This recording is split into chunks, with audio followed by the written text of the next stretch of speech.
Halos lahat po ng Pinay na napasok sa prostitusyon sa Malaysia ay napilitan lang dahil naloko ng mga recruiter ng kapwa Pinoy. Pero bakit nga ba nila nilulunok ang iligal na gawain? Narito po ang huling bahagi ng aming eksklusibong report. Mahigit 3 taon ng prostitute sa Kuta Kinabalu, Malaysia ang 20 anyos na si Marie. Hindi niya totoong pangalan. 17 anyos pa lang daw siya noon nang alukin siya at higit 20 pang kasamahan niya na maging waitress sa isang restaurant. Pinoy daw ang nag-recruit sa kanila. Iba naman yung binigay na trabaho sa amin, binibintan lang. Kada customer, 300 ringgit o mahigit 4,000 piso ang bayad. Para matiis ang trabaho, pati droga pinasok ni Marie. Gumagamit kami ng droga para mawala yung inaano namin na problema. Kasi hindi naman po kaya ng sarili ko na gumamit ng ibang lalaki. Natigil lamang si Marie sa iligal na gawain ng maaresto ng mga otoridad sa Malaysia. 7 buwan siyang nakulong at ipinatapon pabalik sa Pilipinas. Pero dahil gipit sa pera, pumuslit pabalik ng Malaysia si Marie gamit ang backdoor ng bansa sa Zamboanga. Patupusin ko muna yung kapatid ko ng pag-aaral. Tapos saka na ako babalik sa pag-aaral po. Kagaya ni Marie, naloko rin ng recruiter si Eileen. Kadarating lang niya sa Kuta Kinabalu nitong buwan. Kung sino-sinong nag-ano sa akin, gumagalaw. Hindi ko naman gusto eh. Gusto ko na makauwi na kasama yung pinsan ko na ligtas. Ayon sa Embahada ng Pilipinas sa Malaysia, kada buwan 30 Pinoy ang pumapasok sa Sabah. Pero halos 30 rin ang napapadeport dahil illegal ang papeles. Dala ng kahirapan. Subalit, mas maraming porsyento na hindi nila gusto yung pinasok nilang trabaho dito sa Malaysia. Kapag hindi agad nailigtas sa kamay ng mga bugaw ang mga katulad ni Eileen, posibleng dumami pa ang mga Pinay na gaya ni Marie na binabalik-balikan ang iligal na gawain kapalit ng malaking kita. Sinadya man o hindi ng mga Pinay na ito na mapasok sa ganitong uri ng trabaho, pero iisa lang ang kanilang layunin ngayon, ang makatulong sa naghihikaos nilang pamilya sa ating bansa. At iisa lang rin ang kanilang mga pangarap, ang makapag-ipon ng pera sa lalong madaling panahon at tuluyan ng limutin ang madilim na yugto na ito sa kanilang buhay. Erwin Tulfo, News 5, Kuta Kinabalu, Malaysia. Face-to-face ngayon sa kalapit na isla ng pinagtatalunang Spratleys ang puwersa ng China at Pilipinas. Nabisto kasi natin kamakailan ang iligal na pangingisda ng 8 Chinese vessel doon. Pero buwelta ng China, tayo raw ang wala sa lugar. Ikwento mo, Beverly Natividad. Naispatan ng eroplano ng Philippine Air Force ang 8 Chinese fishing vessel sa Panatag Shoal, mas kilala na Scarborough Shoal, na bahagi ng Kalayaan Island sa West Philippine Sea. Martes, in-intercept ang mga barkong Chino ng BRP Gregorio del Pilar, ang bagong bili at pinakamalaki ng barko ng Philippine Navy.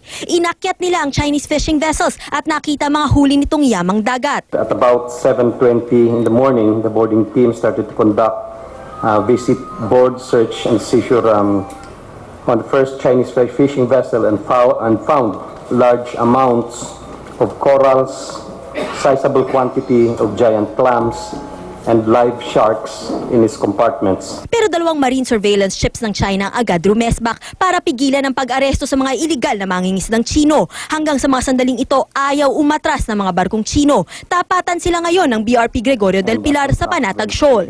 Kaya kaninang umaga pinatawag ng Department of Foreign Affairs ang ambassador ng China para ireklamo ang pagmamatigas nila sa Kalayaan Islands. The Philippines is challenged. We are prepared to secure our sovereignty. We issued a diplomatic protest. Pero matigas pa rin ng China. Sila daw ang may-ari ng Panatag Shoal na kung tawagin nila ay Huangyan Islands. Itigil daw ng Pilipinas ang kanilang illegal na aktibidad at lisanin na ang Panatag Shoal. Kahit daw sa mga sinaunang panahon, China na ang may-ari ng mga islang ito. Pero bahagi din ng tinatawag na Exclusive Economic Zone ng Pilipinas ang Kalayaan Islands. Sa katunayan, ang pinakamalapit na lupain sa Kalayaan Islands ay ang Palawig, Zambales na 3,220 kilometers lang ang layo. Nagsalita na din ang Pangulo ng Pilipinas. Daanin daw sa maayos na usapan ng girian ngayon sa Kalayaan Islands. Wala naman siguro makikinabang magkakaroon ng pagdanak ng dahaska dyan. So, waasa tayo na ganun pa rin ang mangyayari. I'm confident that it will not get to that point. We have a long-standing friendship with China. Maging ang China sa official statement nito ay umaasang diplomasya pa rin ang mangingibabaw sa Kalayaan Islands. Beverly Natividad, News 5.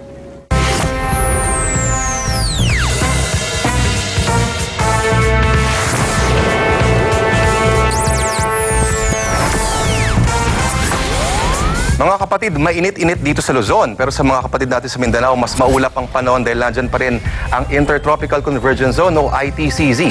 Pero di lang sa Mindanao, kundi pati sa Palawan, magiging maulap din. Kaya maghanda rin kayo dyan sa mga panakanakang pagulan. Dito naman sa Luzon, meron pa ring ridge of high pressure area, kaya summer na summer ang panahon. Pero kung dito sa atin malumanay sa inang kalikasan, nako, sa may kanluran ng Sumatra sa Indonesia, tumama ang isang 8.6 magnitude na lindol kaninang 4:39 ng hapon. 8.7 magnitude yan kanina pero dinowngrade na ng US Geological Survey sa 8.6. Halos kasing lakas yan ang magnitude 9 na lindol na nagdala ng tsunami sa Japan noong isang taon. Nako, nagsitakbuhan at naglabasan sa kanilang mga bahay ang mga residente ng yumanig ang lindol kanina. Sa ngayon, wala pa namang tinataas sa tsunami warning ang USGS. Pero naglabas rin ng sariling tsunami warning ang Indonesia at Sri Lanka. Naramdaman din daw ang lindol sa ibang bansa sa Asia. Kaya pinag-iingat na lang din ang ilang mga bansa malapit sa Indonesia tulad ng India, Sri Lanka, Malaysia at Australia. Dito sa Pilipinas, wala namang tsunami warning sa ngayon, pero sabi kasi ng PhilBox, sa Indian Ocean sumentro ang lindol. Malayo-layo sa Pacific Ocean nakatabi ng ating bansa. Dito po yan, layo. Pero maiba tayo, mga kapatid. Sa isang taon pa yung midterm elections, pero ngayon pa lang nag-uusbungan ng mga bagong partido. Nako, una dyan ang United Nationals Alliance sila, Vice President Binay at Erap. Andyan din yung I Will Serve Party List. Suportado raw ni Kuya Willie. Ano pa kaya? Ito ang ilang mungkahi. Kung si dating Pangulong Oroya magtatayo, ang pangalan kapisanan ng umaasang tumulong. In short, kulong. Si dating Congressman Ronald Singson pwede rin magbuo ng Anti-Drug Initiatives for Kids. Ang ngayong wanted na general na si Vito Palparan pwede magtayo ng Social Leadership for Vigilance Against Guerrilla Exercises o kaya Salvage. Kung si Lito Lapid, isang partidong magmamatsag para sa malinis at tapat na halalan. Ang organisadong bantayog para sa opisyal na balota. At yan ang ulat pa noon sa ngayon. Ako po si Lord De Vera nagsasabing birds of the same feather are the same birds.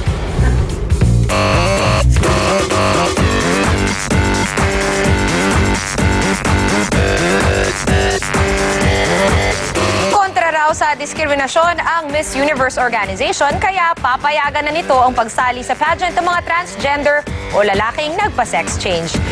Ano naman kaya ang say dyan ng mga babaeng beauty queen dito sa ating bansa? Ikwento mo, MJ Marfon.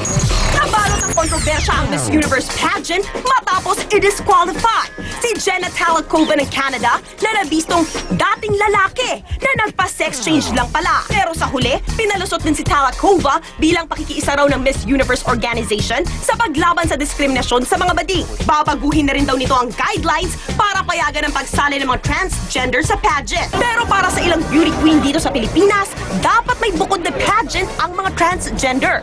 Transgender, transsexual, meron ng pagbabago kasi sa kanilang katawan. They have their own category. They should be empowered and have their own pageant. Sinabi naman sa tweet ng dating Miss Universe first runner-up na si Miriam Cambao na nirerespeto niya ang mga gay at transgenders. Pero dapat na panglatural lang na babae ang Miss U. Tingin din ng organizer ng Miss Earth, hindi pa handa ang Pilipinas sa pagbabagong gagawin ng Miss Universe. Dito sa Pilipinas, medyo conservative pa tayo. Pero may mga contestant din naman sa beauty pageant na naniniwala sa pantay na karapatan ng lahat. As long as they can give a good image to the women, it's an open competition and it will be okay if they will join. Say naman ng mga Becky, mga babae rin naman kami na nakakulong lang talaga kami sa katawan ng mga bakal, ng mga, alam mo na, mga lalaki. Yes naman, kasi we have the beauty, we have the brain, and we have the body. ayon sa grupong ladlad di tulad sa Canada, dito sa Pilipinas ay kinikilala pa ring lalaki ang mga transgender dahil sa kanilang birth certificate. Wala pa tayong batas na pwede mong papalitan ng birth certificate mo according to your sexual orientation and gender identities. Isinusulong nila ngayon na bibigyan ng karapatan ng mga transgender para legal na matawag na babae. MJ Marfori News 5.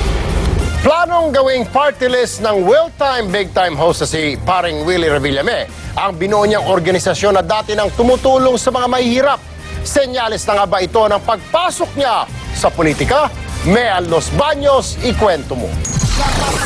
From party-party to party list. Tatawid na nga ba sa mundo ng politika si Willie Revillame? Yan ang naging tanong ng ilan matapos ang kaniyang pabirong announcement sa kaniyang programa kagabi tungkol sa planong gawing party list ang binuo nilang I Will Serve organization. Alam niyo ba nagtatayo ako ng party list? Hindi. Para, di ba? Para sa inyo yan, hindi para sa hindi ako tatakbo. Gusto ko lang magtayo. One, I will serve party list. Okay? Puro party lang tayo. Puro party. Kasama ni Revillame si Attorney Ferdy Domingo nang buuin nila ang I Will Serve kasabay ng birthday ni Willie noong nakaraang taon. Magkatuwang raw ang I Will Serve organization at Willtime Foundation sa pagtulong lalo na sa mga mahihirap. Single L ang spelling sa I Will Serve, nahango syempre sa palayaw ni Willie. It's an advocate of rights. Diba? So if you're an advocate of rights, you can put it into legislation. You can put it into policy. Ayon kay Domingo, naisumiti na nila sa COMELEC ang mga requirement para maging party list ang I Will Serve nitong katapusan ng Marso. Kung lumusot, multi-sectoral party list daw ito na pagsisilbihan ng mga pangailangan ng mga mahihirap, matatanda, kababaihan at maging professionals. So why don't we register it? Diba? As a party list so that we can now go to Congress. Sa ngayon, may halos 3,000 miyembro na raw ang I Will Serve.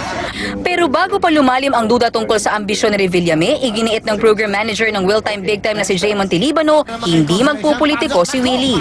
Wala naman siyang interest sa politika at saka he has often stated na he would be best be able to serve yung mga kababayan natin as him.